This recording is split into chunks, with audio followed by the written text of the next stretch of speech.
everyone. You are watching another episode of Born to Lead, ForceBrands' thought leadership series. Today, I'm so thrilled to be joined with Sarah Hofstetter. Hi, Sarah. Hey, how are you? I'm good. How are you? I'm doing well. Before we discuss what you're up to now, tell us where your leadership journey began. The leadership journey actually probably began when I was 2 years old and I became a big sister. So I was the oldest child, the oldest of four. And then over the course of years, step siblings and such, but always had that not just maternal instinct, but just, I guess, desire to lead. Also learning how to be independent, but also how to know when you need to enlist others to help. My brothers, my sister all have fantastic skills and strengths, and I certainly leaned on them as needed, not always doing everything myself. And you spent recently in your career more than a decade at the digital ad agency 360i, where you assumed many leadership roles, most recently as chairwoman and CEO. And also during your tenure, you helped grow the company from, I believe it was 30 employees to 1,000. So tell me a little bit more about that. What were some of those key decisions that you made that were most responsible for the success and growth of the company? The odd part was that the growth was fabulous, but one of the things I felt like I perpetually tried to do was throttle the growth whenever we were experiencing a very big growth spurt. And so that might seem counterintuitive, 30 to 1,000, but it was actually over the course of between 10 and 15 years. And the reason for that is you're only as good as the last piece of work that you did or the last employee that you hired. And I felt like there were certain points where we were being asked to bite off more than we could chew, and saying no became a really important part of my job. And I did not like being the culture of no, but it also helped us force priorities of things we were going to do and things we were not going to do. People were going to hire, people were not going to hire. Pitches we were going to pursue and pitches where we were going to respectfully decline. So I think that that played a really big role, not to mention the fact that saying no is a bit of an aphrodisiac, but it also allowed us to be more, I don't know if this is a real word, but choiceful in what, where, and how we focused. I think it's certainly empowering to be able to say no to things, especially in a climate where we're being asked so much all the time. And you did leave agency life, though, and you've since been immersed into e-com and analytics. And the timing couldn't be better given this whole pandemic and the spawn of e-com. So what has surprised you most about e-com trends amid the pandemic? Very little ended up surprising me other than the toilet paper crisis of March. If you kind of think about it through the lens of Maslow's hierarchy of needs, consumer trends in e-commerce were pretty spot on. As soon as the pandemic hit and people hit our shores and people started to quarantine, hibernate, whatever, you kind of saw a mad dash for many of the basics that people thought they would need. Canned soup, toilet paper, all the basic kind of needs that you feel will help protect you, that food, water, shelter kind of mindset. And so there was a lot of pantry packing. That's why all the, not only the brick and mortar shelves were empty, but people weren't even leaving their house. And so e-commerce sites were having a really hard time keeping up with availability and assortment, whether that was the typical things or the things you kind of wouldn't necessarily think about instinctively, but now are like, no duh, like sweatpants. But as the pandemic set in for a little bit longer, people started thinking about different kinds of needs that they would have as you move up that hierarchy of needs. And one of them was, man, they were looking things to do. And that's why when puzzles started flying off the shelf and board games, things to keep people busy, books saw a major resurgence in interest and purchase. And then as you move even further up on those hierarchy of needs, then people said, okay, we're going to be in here. We're going to be here for a while. So with the gym shut down and any kind of personal care like nail salons or barbershops, you saw a major set of demands for those kind of products. And that took off. So it was near impossible to buy a set of dumbbells or a gym bench or a nail clipper. Those are the kinds of things that were much more challenging. So even as toilet paper was coming back in, there were other things that were running out. So I think that from a consumer perspective, nothing really surprised me, largely because it was very much tied to natural human behavior. And from a brand perspective, so many companies that we work with are in the packaged goods space, and many of them in consumable. So, and things that were more of an impulse purchase. And so I think that for the most part, brands were not necessarily prepared for the surge in e-commerce behavior, and because it was such a small part of their revenue. And so they really had to hustle to adapt. And it's not terribly surprising, but it was something that needed to be done. Well, the pandemic has certainly accelerated these trends in e-com that we were already seeing take place.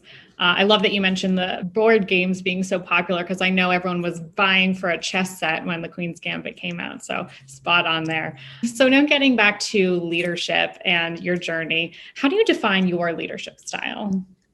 Extremely direct. I can't think of anybody who has ever worked with me that doesn't know where I stand on things, either my relationship with them or situationally. I'm extremely direct. And that was a very direct answer to that question. So there we go. Uniform. So tell us a little bit about mentorship. Which leader do you admire most in the space and why? I don't know that there's somebody particularly in the space that I admire, just because I think it's hard to really know the inner workings of who a person is and how they lead. To me, a model of leadership actually I got from my paternal grandfather. So he passed away a little less than a year ago at the age of 92. And he was, this is about being born to lead. I think he was born to lead. And he was in the concentration camps during the Holocaust. And right after liberation, he led a group of teenagers to try to figure out how they were going to live afterwards. They were basically just these refugees that didn't know what to do. And he just assumed control, even though he didn't know what he was doing. And so when there was no leader, he assumed a leadership role and helped many people, including my grandmother, who he met right after liberation, find their way to their new lives. Even once he came to the States, when there wasn't necessarily somebody in whatever synagogue he was praying in, if there wasn't operational excellence, he would come in and he would make it so. And so I think he would see where the gaps were and figure out how to fill them, either himself or through others. And when he came to the States, he was devoutly religious, and one of the challenges that he had was being able to get a job where he could take off on the Sabbath and be able to have his biblical day of rest and required day of rest. And he couldn't find a job that would accommodate for that. And so he started his own company. He was an entrepreneur, and he started his own insurance brokerage, which today is still flourishing, with multiple generations that have come from him still working there. And so he really has always inspired me. That's an incredible story. And now focusing a little bit more on women's leadership, which is something that you are deeply passionate about for obvious reasons. Besides leading by example, how are you helping to empower other women to assume leadership roles? One of the most important things women can do if they are in a leadership position is embrace who you are and embrace your great traits and your vulnerabilities. But somebody had once interviewed me and said, "Look, I don't want to ask you the woman question, but how do you feel about being a woman in leadership?" I said, "Why is that? Why wouldn't that be a good question?" And she said, "Well, people don't want to talk about the woman card, and that's ridiculous. I am a woman. Why wouldn't we talk about this?" So I'm perfectly happy to talk about it. And a big part, I think, of that, both being a woman in leadership, but also being a mom, is just being honest about what you can and can't do and not be embarrassed by it so that other women can, as they say, see it, be it. And that means if I see other women in positions of leadership, then I believe that that's a place where I can be successful as well. And that I think is the best thing that women can do to help other women, not to pretend to be somebody they're not, but to be more comfortable in their own skin and embrace that opportunity and to mentor wherever and however you can, even if it's, ad hoc. I mentor a number of women, and they're not official mentorship programs, but any given Sunday, I'll be on the phone with women I haven't spoken to in a couple of years, but there's like this constant rotation of people that are always looking for advice and counsel at different points and stages in their career, and being able to be there and be flexible for them is something that's very important to me. And have you had any female mentors who have helped you?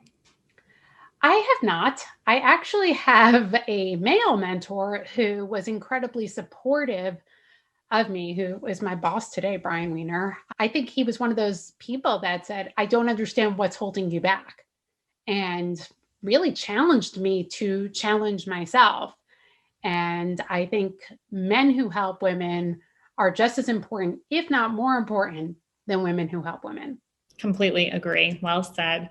And coming to our closing question, we always end the series on this question. You did kind of answer it by talking about your paternal grandfather, but are some people just born to lead? Some people are born to lead, and other people can be trained to lead. I mean, I think that kind of goes back to that question of the talent code. Like, if you do it for 10,000 hours, can you be good at it? I think if you told me if I spent 10,000 hours, could I be a ballerina?